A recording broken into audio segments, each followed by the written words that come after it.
Check, mic check. Nervous. About what? I haven't done an interview in a long time. I was telling my wife, at least it's like a good friend of mine. Yo, this is like the first interview I've done in like 2 years, by the way. Isn't that crazy? Yo, what's up? It's Logic here with Nick Huff Barili from hardknocktv. And you're watching the No Pressure interview. Growing Pains 4? Yeah. GP4, yeah. That was the first song I wrote for the album. I went in and I was like, I was just like, I don't know how to explain it. I just had this like passion I haven't had in a long time on this whole album. A long time where I really gave a fuck. Now that's not to dismiss fans who enjoy my music. There's a difference where I really gave a fuck to be on some top tier, God level lyricism. No, I don't give a fuck. I am gonna fucking kill myself making this perfect. I haven't felt that since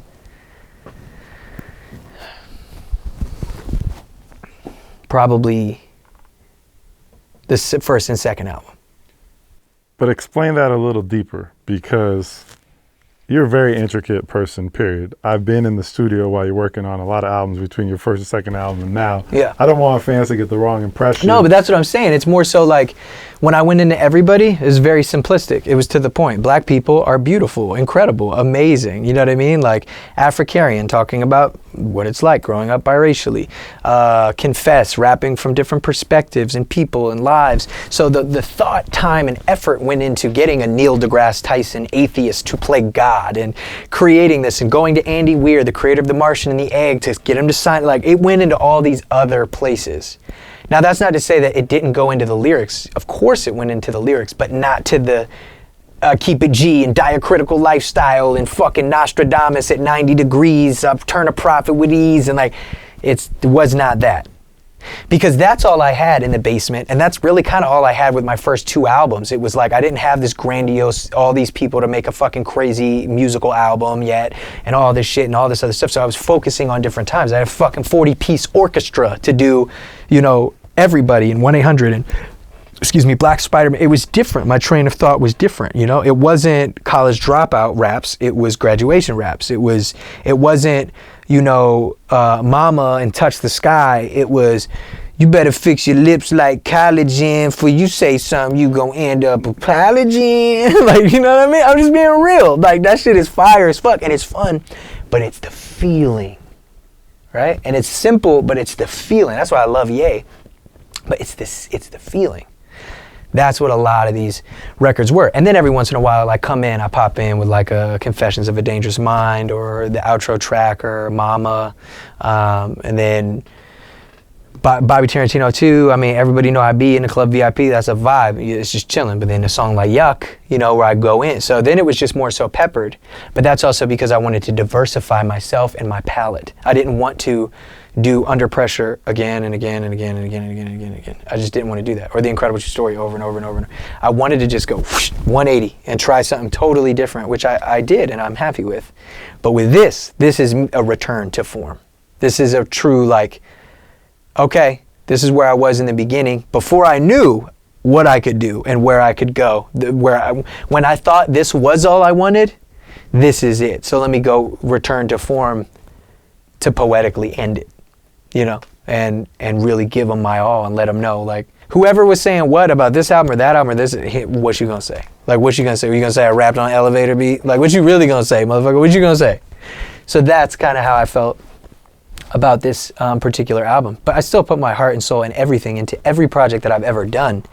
But if we are talking about bars, raps, lyrics, there is a reason there are only 5 hooks on this fucking album. There's a reason that 3 songs or however many have 2-sided raps that, and the transitions and the way everything goes into it. This is about rap. This is rap. This isn't songs and this and that. I put songs in because one, I wanted to, and like the world needed a couple songs, you know, amen. I gotta let him hit my line, like whatever the fuck, like you need a couple of them joints, you know, the celebration, y'all, celebrate. You need a couple of them joints, but low key, if I could, I'd have done the whole fucking album just raps, like just all. But that's why this is so beautiful. It is a. At some point, I need to get my book. It is a journal. This entire album is just an open page, pen and paper journal I didn't go in it like, okay, for the first verse, I just wrote everything out. And then I was like, all right, I'm gonna rap and I'm gonna stop when it feels good. And then I would stop. And then I'm like, all right, let me take that part I did and chilling with the homies at the crib, watching Pac did. It's the life I live, you ain't know about it. That is a verse, not a hook. And then I go, I do whatever I want. Hook. And then you just take it and you move it over, you know? Same thing with, I think it's gonna be a good day. Homie got the 9 in the glove and he don't play.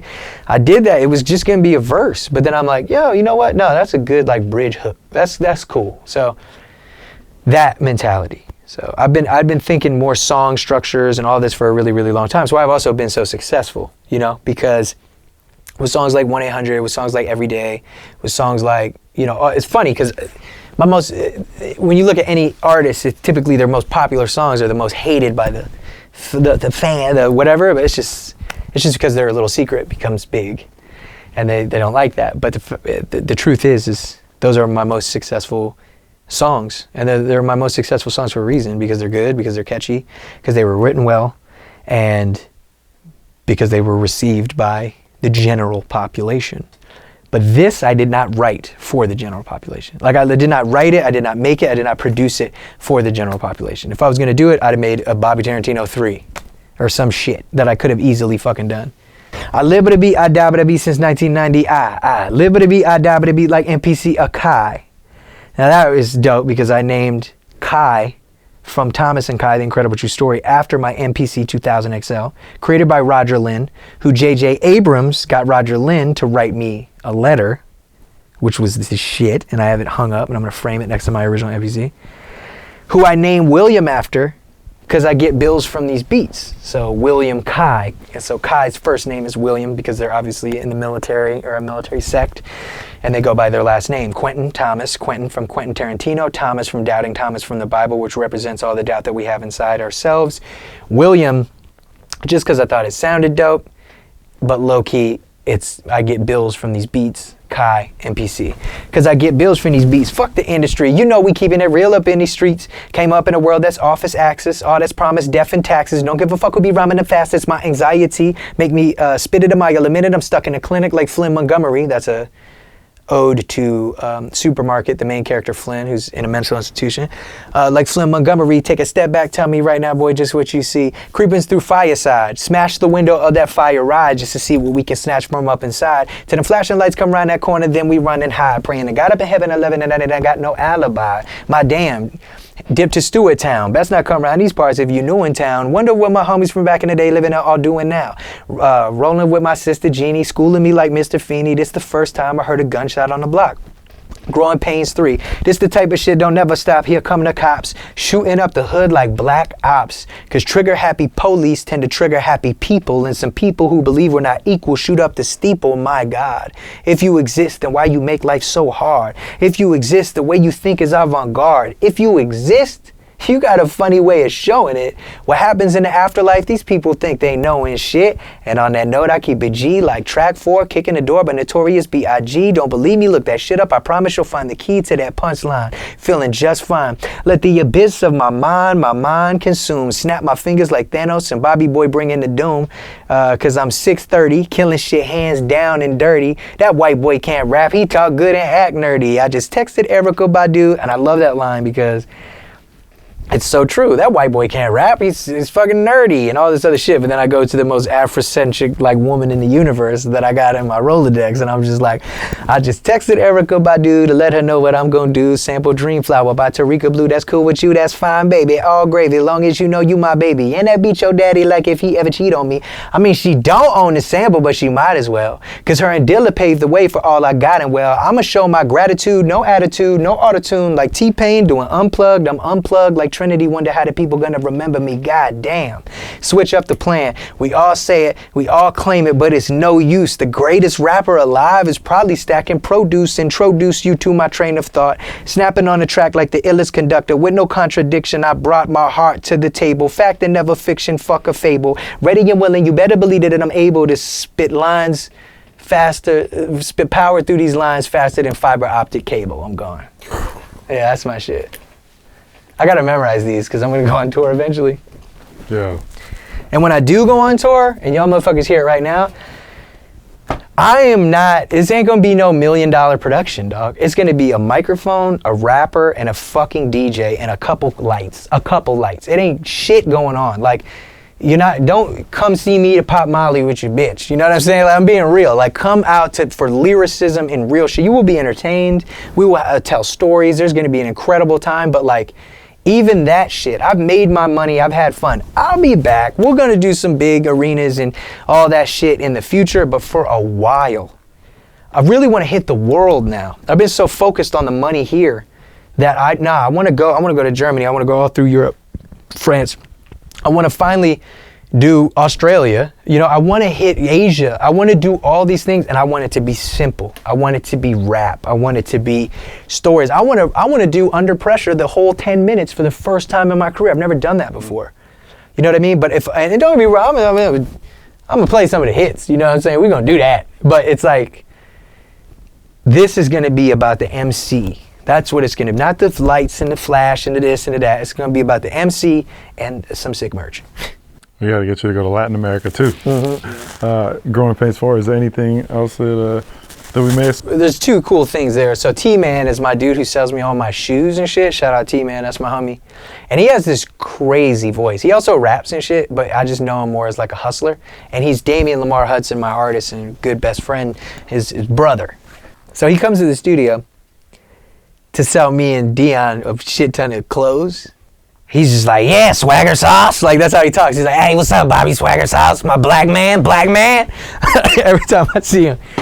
And we're in the studio, and then I'm singing, right? I'm doing the you and me gonna get together in this perfect harmony, whatever the fuck the raps are, I don't even know. And he was like, and I was like, yo, you got a crazy voice, bro. You should go in there and sing it. So he goes in and he sings it. I'm like, nah, man, sing it like a woman. He's like, what? Swagger sauce? I'm a pimp. And I'm like, yo, sing it like a woman, dog. And he's like, all right, you and me. But he sounds so gangster doing it.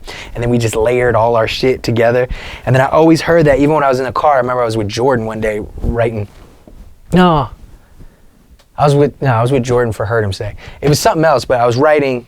And then I just heard, I hear him calling, but it was like a calling that ends. It's just abruptly, but the end will then echo. So it's like, I hear him calling, like, and I don't know why I heard that. And then I did it one take perfectly. And I was just a little nervous, the fact that I'm rapping for so long, right? And sometimes I'll catch myself listening to this like, it's a lot of raps. Like when Kevin Smith was talking about creating Clerks, and he was saying there's this one shot where Randall and fucking what's-his-face are talking, and it's just this slow zoom in for 7 minutes, right? And Kevin says that him back then at 20, however old he was like, this is genius, it's incredible. And he says he always cringes and he's just like, cut in his head, like just cut to another shot. Because he thought he was this great cinematographer, amazing. Even though I like the shot, I think it's dope as fuck. And it makes me feel like I'm just watching two of my homies talk and I'm a fly on the wall. So I think what he was trying to do, he actually did achieve, and that's why it's such a classic fucking movie. But I understand where he's coming from. And he was like, it didn't prove that I was a great director. It proved that these guys could act and knew their fucking lines for 7 minutes, you know what I mean? And so sometimes on this album, I'm like, oh, was this like too long? But then I'm like, no, this is a journal. These are your raps. These are for the people who like shit like this. This is I'm either zoned out and vibing, or I'm listening to every fucking thing you're saying, and I don't need a goddamn hook every 8 bars nowadays and a bridge and all this shit to stay in tune and sing dumb fucking melodies in my shower. This is for heads who appreciate lyricism. And I remember thinking this, yeah, exactly. And No ID, you can hear him, he goes, man, fuck it. And then you hear him go, just say the shit then. Because he always says that to me. Like, I'll be like, man, I want to say this, and blah, blah, blah. He's like, just say the shit. Like, I'm like, yeah, but I don't know how to, he's like, just say the shit. So I was like, yo, can you go in the booth and be like, yo, just say the shit? And he did it, so you can hear him in the beginning and the outro as well. The funny thing is, because originally the song was called HOC, right? Now, this is actually a good thing to discuss. For those of you outside of Maryland or the District of Columbia, don't know that HOC is the Housing Opportunities Commission. So it's like Section 8, right? It's people who essentially, you apply, they pay your rent. That's what it is. So I remember I was like, yeah, talk about HOC and shit and the struggle. And T-Man was like, all right, Swagger Sauce, black man. And he goes and he does his whole thing. And I'm like, nah, really talk about HOC. And he goes, hey, what the fuck is HOC, man? And I was like, you don't know what HOC is? And he was like, nah. And it's this whole thing. And then I was like, oh, shit. And then so I explained it to him. And I was like, oh, okay, Section 8. You know what I mean? And he got it. That was really fun. And then just his whole, I love his outro. Because it's like my voice. You know? It's like he's talking that shit, but I don't have to. If you really listen to the whole album, I'm never like, there's not really cocky, arrogant moments like that. You know what I mean? And when there are, I call myself out, you know? Like, I'm never cocky. I'm never cocky. Okay, well, maybe sometimes, occasionally on some rhymes, but it's always fun, which was cool. Yeah. So that's that song. Dark Place. Yeah.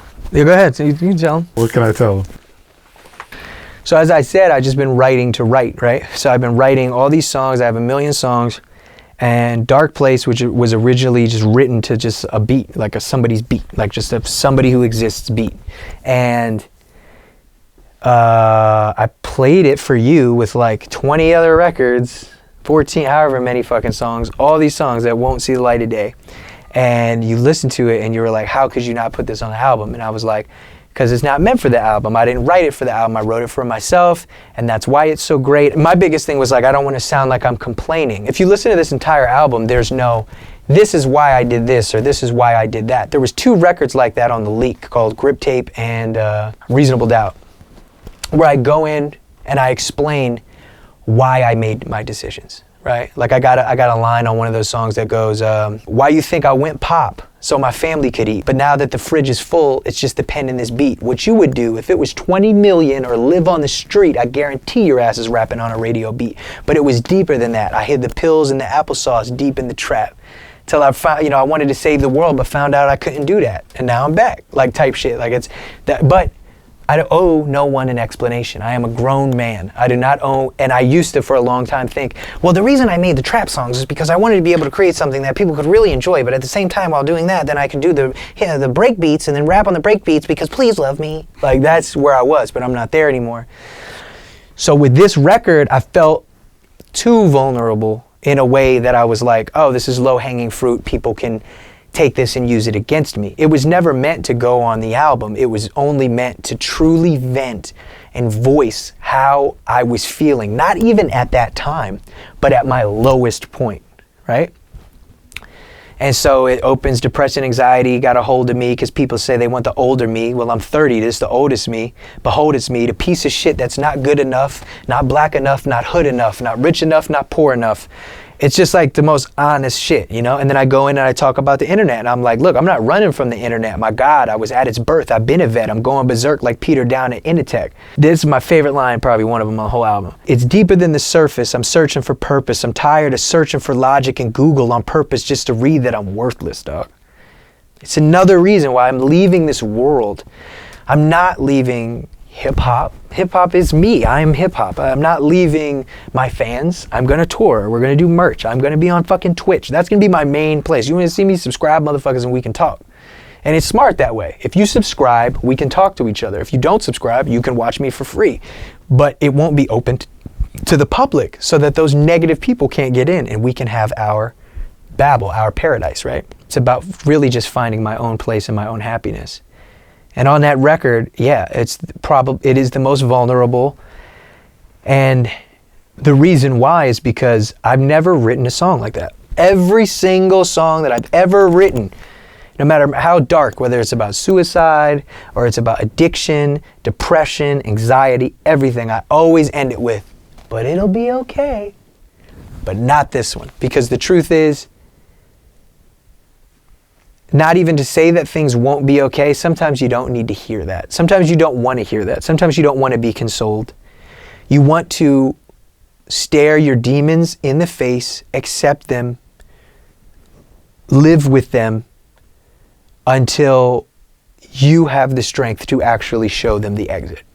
So that's why at the end I go, I'd love to end this on some positive shit, hit you with punchlines instead of some derogative shit, but we all get fed up sad and depressed and tired of shit, I guess. And then it ends with, I guess. And I was like, should I keep that in there? But I ended up doing it. And then we have Alan Watts at the end. It's just, classic from the Incredible True Stories outro.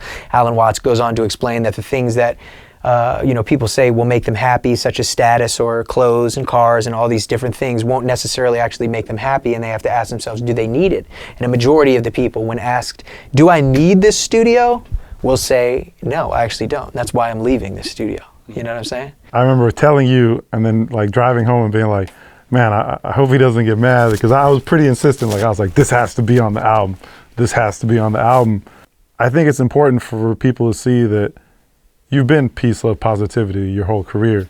But even people who are peace, love, and positivity can go through dark spaces. And I think that, to me, it shows the whole human side to you as a person, which is you have battled anxiety, you have battled depression, and through it all, you've done your best to be peace, love, and positivity. You try to bring the positive foot forward through all of it. But it's okay sometimes to say, hey, I'm fucked up. Yeah. And like I have the same dark thoughts that whoever's watching this has. And I think about whatever thing, and I look in the mirror, and sometimes I don't think I'm good enough, or my art's not good enough, or whatever. Like, that's the most relatable shit anybody can, like, no matter if you're a celebrity or whatever. That's why I love Cudi. That's why I'm in love with his music, and he'll always be a big brother. Like, so you're right. I definitely feel that. But in a way, it's also not so sad, right? Because it's like, it's fucked up, and you listen to it, and then you listen to it again and again, and then you start to actually kind of like enjoy it. And it doesn't have to be like a sadgasm, like, ooh, when you listen to it. It can be like, damn, shit. Like, you can really like feel it and appreciate it. And I think it's important. It was the last song that I wrote for the album I didn't even write for the album.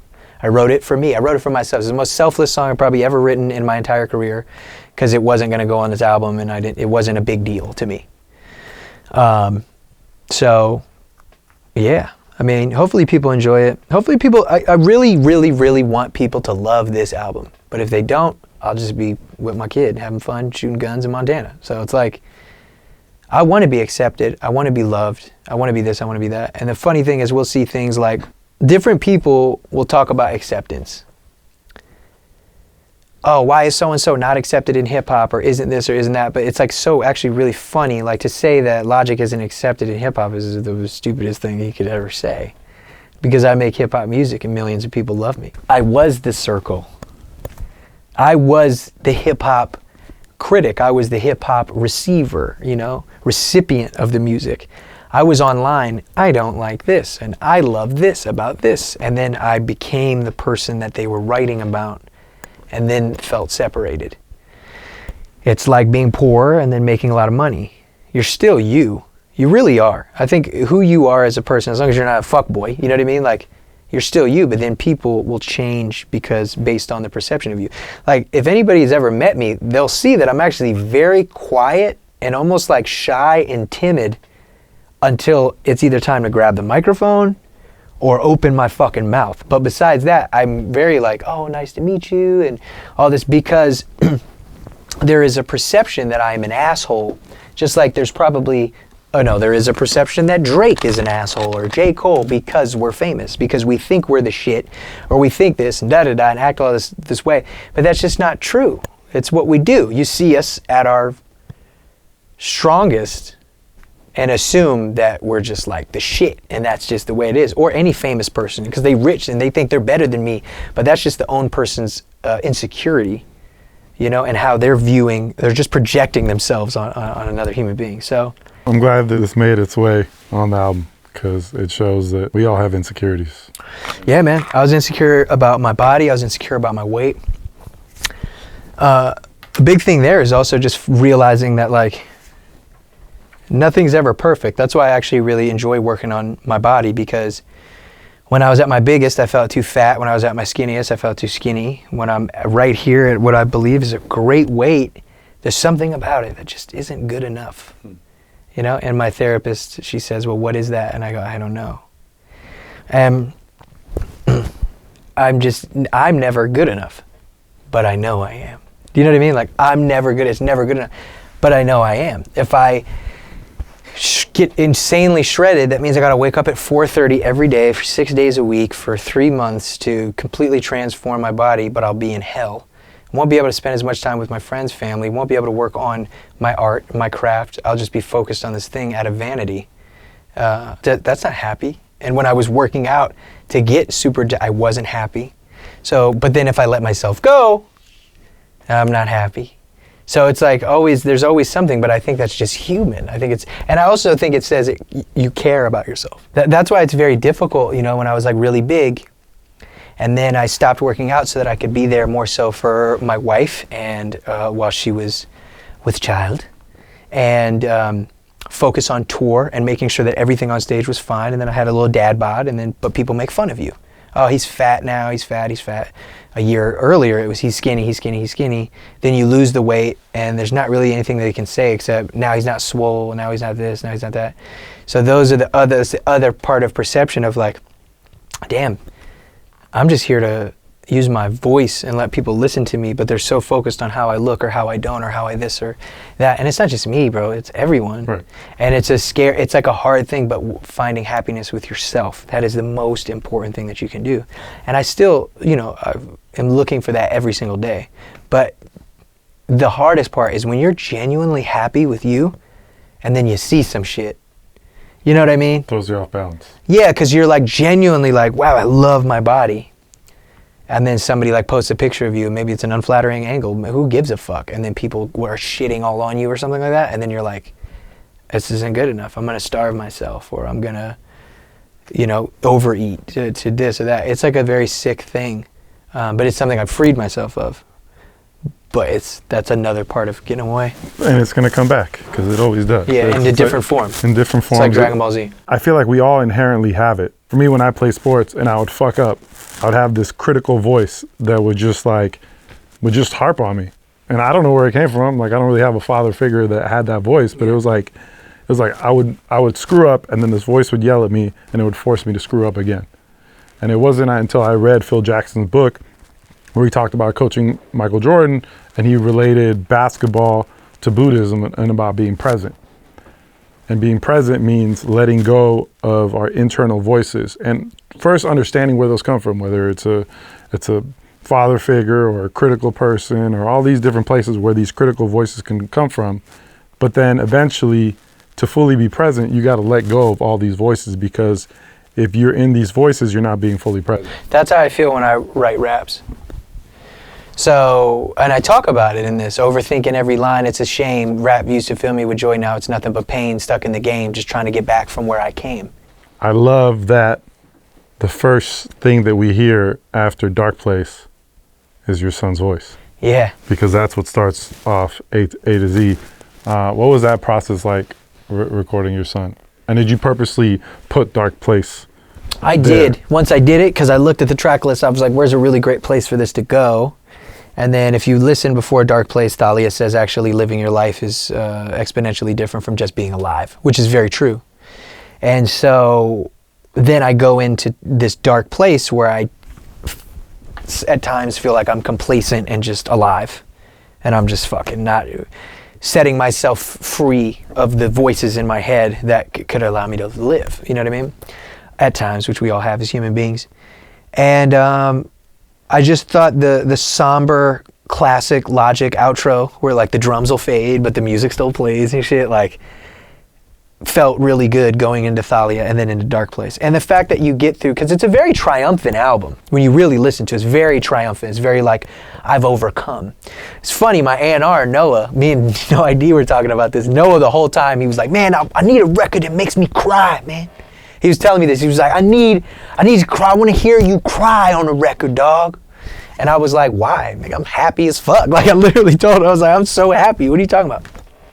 And he's like, nah, I need that as a fan. And I'm like, as a fan, you want to hear me feel like shit? But I get what he means, right? It's the Nikki, I'm a slave. And the fucking, calling my, the voicemails on my dad from Under Pressure and, I get it. It's why you fell in love with my music on the mixtapes, Dear God and Mixed Feelings and all this shit. Like, I understand that's you, because you were so fucked up and you needed that voice to, you needed my words to give you the voice that you couldn't even collect in your head, and you allowed me to say it for you. Whether it was the exact same thing we were going through or the emotion and feeling behind how I was saying it that made you go, I relate to that on my level. He's talking about nicotine, I'm talking about heroin. He's talking about nicotine, I'm talking about a woman or a man in my life. He's talking about, like, so I get that. But I remember just being like, bro, I'm so happy. I was like, yeah, I'm happy as fuck, dog. And he was like, I know. And I was talking to Dion, no idea. He was like, man, fuck it. He's like, it's all good. He's like, your album's great. He's like, if somebody's really going to be upset because you don't have a gut-wrenchingly emotional, he's like, man, who gives a fuck, man? You're happy. If you don't feel like making it, don't fucking make it. I actually sat down and like tried to make a song. And it was called Miss Carey, about this the school teacher, right? And it could be actually really dope one day, but I was trying to do it. And it was about this school teacher who loves children. She dedicated her whole life to children, and her husband were like trying to conceive, and then she's like kind of low-key depressed, but she was always brought up by the kids in her class whenever she saw them. And then she was finally pregnant, and her husband dies on the way home, and she had a bunch of miscarriages. But then she was finally pregnant, and when it really happened and she like hit her 3-month mark, her husband dies and she's alone to raise this baby, and her name is Miss Carey. And I was like, that could be some real like heart-jerking shit. But I'm like, no, Noah. I'm like, I'm not just gonna make. Can I do this? Yes. Is it cool? Does it bring something out in me to really like creatively create a moment and all this other shit, like some Losing Your Balance, J. Cole, or whatever, you know, Kevin Hart, fucking like. But yeah, okay. But I'm not about to. Those things came naturally to him, like all the songs that came naturally to me. So when I made this, I know Noah was just like, let's go, you know what I mean? Because he was so happy about it. And then even No ID was like, see, you made it, you did it. And you did it on your own, and you didn't do it. And that, I think, is a perfect like metaphor, that story, for fans out there. Anybody watching who wanted this album. Okay, you wanted it, you wanted it, you wanted it, you wanted it. I didn't want to do it. You know, it's like trying to force a girl to suck your dick or something. It's like, why would you do that? Like, you know, hashtag fuck no. Like, I'm being real, dog. It's like, yeah, you might want to get with this chick, but you got to wait till she's ready. You know what I'm saying? And if you're a good person and a good fan, you'll be around for all the makeout sessions and the hand holding and walking around and all this other shit, especially if that's not all that's on your mind. Do you know what I mean? It's okay to have that there, both for men and women, to want something a little more, but if both parties aren't ready for it, just enjoy the ride, enjoy the relationship. And then, before you know it, you'll get what you want. You know what I mean? As long as everyone's happy. I like how I just said that. It's pretty awesome. And we did, and I made this song, and it fit perfectly. So then going into A to Z, I was like, oh, what's my most favorite thing in the whole world right now and forever? My son and his mom. And I remember being like, oh, it would be so cool to put him somewhere on the album, you know, but not like holding him up like an iPod, like, hey, look at me in this selfie. Not like that. Not to use him, but to just have a moment. And he was just screaming. We call him a little raptor because he's like, wow, like he's always screaming and doing these screams. And I just recorded, and I was like, you want to learn your ABCs? You want to learn your ABCs? And it's funny because there was a sample on the album that we probably weren't going to be able to get cleared because it was from this old movie about this kid learning their ABCs or whatever. And that's how it originally went into No ID's beat. And I never liked it. I liked it, but I just, something about it wasn't right. And then so when I caught that clip of my son and I put it right in front of it and compressed it and made it sound ill, it just fit so perfectly. And then it's like my boy, and I'm teaching him the ABCs on some papoose shit, like some rap shit. So that was really special and super cool. And A to Z was like one of the first songs I made. It's crazy seeing the evolution of the album and how now it just seems that everything was destined to be there at the time when it needed to be there. I think that's what a real album is, when you take your time on something. And I took my time Because I could say, okay, yeah, I wrote this in a week. I did. A majority I wrote in a week. A majority of it was produced in 4 sessions with me and no ID. But there are years that have gone into this album of like patience and waiting for the time for everything to be just right. That's something that a lot of people who don't make music just don't understand, you know? Like my last album, I don't have that line. I talk about it, but I say, you know, battling fame and depression would have put a bullet in my head if it wasn't for confessions. And it's on a song that didn't make the album, called 2 a.m. on Tour. This album is just the epitome of like years of pent up creativity that I was waiting until I wanted to do.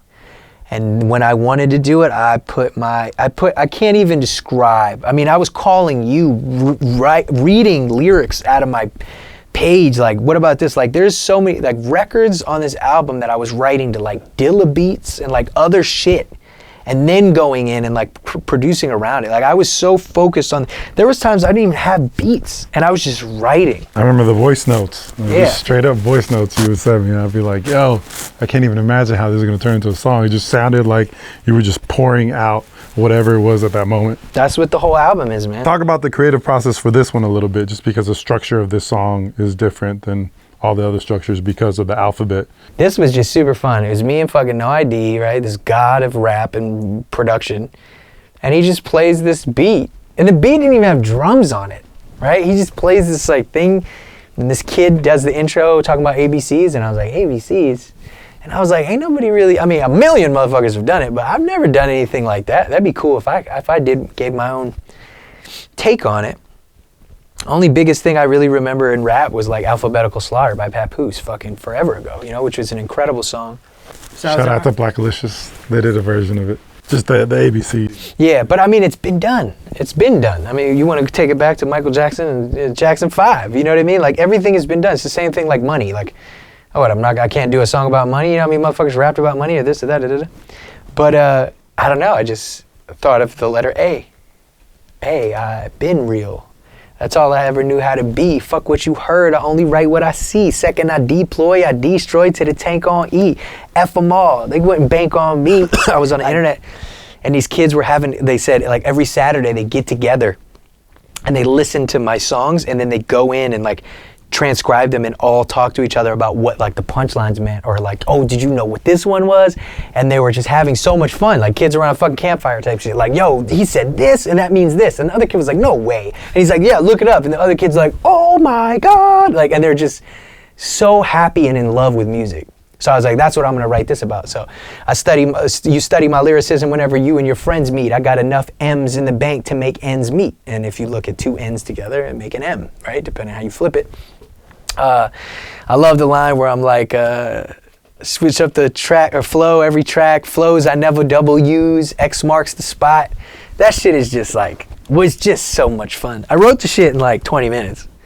Are you just seeing the letters pop up in your head as you're... Yeah, and then because it's also about when you bring it in, because there's probably like 4 bars in the end that go by where I really don't really rap anything because I needed to get to Z, but I wanted to do it tastefully and right, and that's why it's like easy. Like, I know I make rapping look easy, but I promise it's not.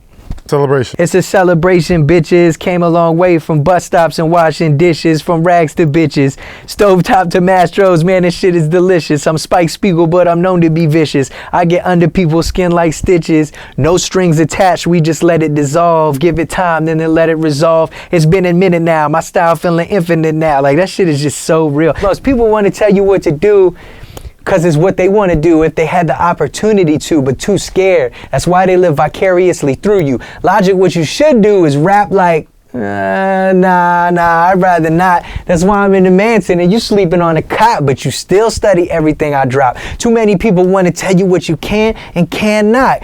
Get a job, go to school, get married and have kids. People gonna tell you what to do for long as you live. Break the cycle, shoot for the stars, moonwalk like Michael. To be the leader first, you gotta be a disciple. The celebration, dog. That shit is like so real. To be a leader first, you gotta be a disciple. It's a very fun and a bit arrogant. This is one one of the songs where it's kind of cocky, but I'm celebrating. That's the point. I've earned this shit, you know, after everything that I've done. I'm here on top celebrating, bitch, you know what I mean? So for the person to say, you should or you shouldn't, everybody want to tell you what to do, you know what I mean? What you should or don't do this, go to school, get a job, get married and have kids. People are going to tell you what to do for as long as you live. Like, it's just the most honest, real shit. And then, you know, the beats, the rhymes, this is our time, the celebration. I think sometimes people don't like when you celebrate, because when I celebrate, I go all out. And because it's this image of like lyrical and like try to be as humble as possible and whatever the fuck, it's like, yeah, I keep it humble, but not on the microphone, dog. Like, that's the one place you gotta snap. On stage, I am the greatest alive. Like, in the booth, nobody can fuck with me. And if I don't have that mentality, why am I even rapping? If I get in the booth and I go, but damn, you know, Kendrick, he's pretty good. Like, nah, fuck that. Yeah, fuck every rapper. When you in the booth, you just gotta kill it. So that was that moment. I was like, I am unapologetically celebrating my career. I'm celebrating what we've done so far. And